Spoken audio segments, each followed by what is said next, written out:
सुधागड तालुक्यातील डोंगराळ माळरान पठारावर असलेल्या हानतोड, गोंदाव आणि माठळ या गावांमध्ये दरोडेखोरांनी अक्षरशः थैमान घातल्याचे समोर आले। ऐन पावसाळ्याच्या दिवसात रात्री 1 ते 4 वाजण्याच्या सुमारास 4 ते 5 जणांच्या सशस्त्र टोळीने धुमाकूळ घालत घरांवर दरोडे टाकले।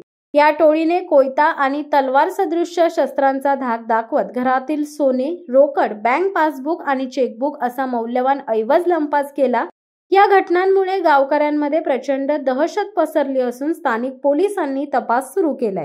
मात्र गावकऱ्यांच्या मनात या घटनेचे दाट भय असून दरोडेखोरांनी झटापटीत कुणाचा जीव घेतला असता तर काय घडले असते या विचाराने संपूर्ण गावकरी हादरलेत।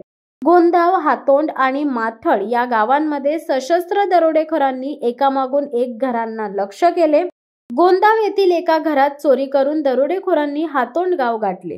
या टोळीने घरातील लोकांच्या गळ्यावर कोयता ठेवत आणि तलवारीचा धाक दाखवत लुटमार केली आहे।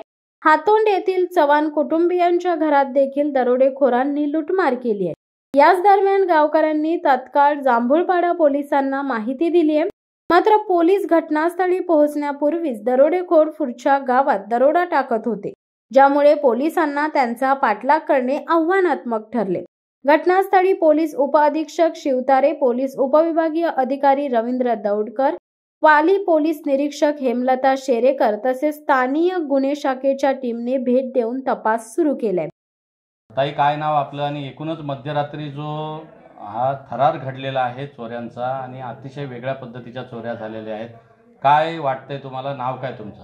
आता माझे नाव सरिता चंद्रकांत पाठारे। आम्ही सगळे असे झोपलेलो हॉलमध्ये, तर त्यांनी काहीतरी 1:30च्या सुमारास दरवाजा खोलला आमचा, पूर्ण कपाट ओपन करून इकडं तिकडं सगळं केलं। थोडी 5,000 रुपये कॅश होती ती नेली। तर आम्हाला थोडा आवाज आला, जाणवला। तर मिस्टर उठले, तर त्यांना वाटलं काय सासरे बाथरूमला गेले असतील, म्हणून त्यांनी पण लाईट चालू केली। तर बघितलं दरवाजा थोडा खोलून, तर ते बाहेरच होते। तर एक होता तो डायरेक्टली बोलला, झुके की नाही साला पुष्पा, आणि त्यांनी कोयता जो होता तो दरवाजात घातला आणि एक दांडूक घातला। तर आम्ही दाबून ठेवला। तर नंतर यांना म्हटलं दोघांना का तुम्ही दाबून ठेवा। मी बाबांना आवाज दिला, बाबा झोपलेले, त्यांना काहीच माहिती नाही। त्यांना म्हटलं आपल्या घरात चोर शिरलेत। आम्ही जिनावरचं फालका ओपन केला, वरती गेलो आणि जोराजोराने आवाज दिला। आवाज दिल्याबरोबर मग ते साईडची लोक थोडी उठली, पण त्याच्या 5 मिनिटं आधी ते निघून गेले।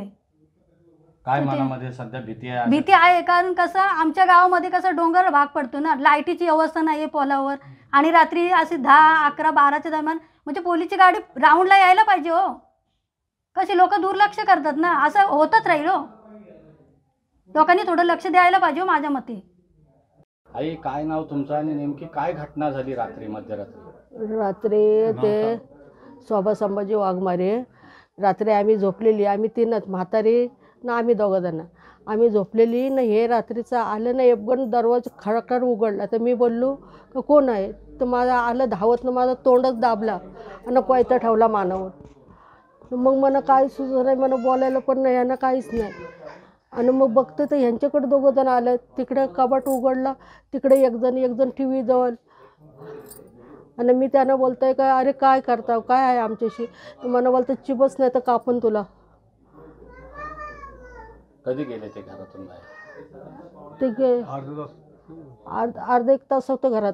लाईटी बिटी सगळ्या लावल्या, सगळ्या शोधला, आणि मला बोलत मोबाईल दे। बोलू बाबा माझ्याजवळ कुठं मोबाईल आहे? माझ्याजवळ नाही। ह्यांचा मोबाईल न्याला। बोलू माझ्याजवळ नाही मोबाईल। तर बोलते बघ दांडूक घालून तुया, बोलते, आणि निघून गेलं आणि बाहेरनं कडी घातली। बाबा, काय घटना होती? काय नाव तुमचं नेमकं? काय भीती आहे मनात? संभाजी वाघमारे।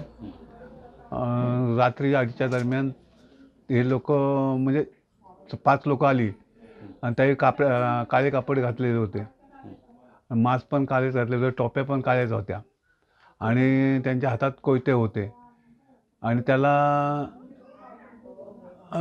कोयते आणि ह्या होत्या पाट्या ते बनवलेले, ते हे होते जाडमध्ये तलवारीसारखे, म्हणजे हे सारखं। काय केलं त्यांनी? माझ्या इकडं कोयता असा धरलेला आणि इकडं उभा राहिलेला, ह्या बाजूला, इकडे बाजूला कोयता धरलेला। मग तो बोलायचा नाही, आवाज नाही करायचा, आणि नंतर माझ्या एक फटका मारला आणि खाली बसवलं।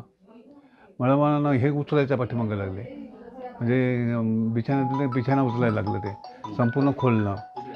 तर मला खालीच बसवलेला आणि मग मी उठायला लागलो तर त्यांनी लगेच परत फटका मारला आणि तो मला बसूनच ठेवला. मग उठल्याला मार खाते. काय काय नेलं तुम्ही तुमच्या घरात? वस्तू काय नेलं त्यांनी? हां, वस्तू दागिने नेले, पैसे नेले. शिवसत्ता टाइम्ससाठी धम्मशील सावंत, पेन. दे धडक बेधडक वृत्त देणाऱ्या आपल्या शिवसत्ता टाइम्स न्यूज चॅनलला लाल बटन दाबून सबस्क्राईब करा आणि बेल आयकॉनला क्लिक करायला विसरू नका.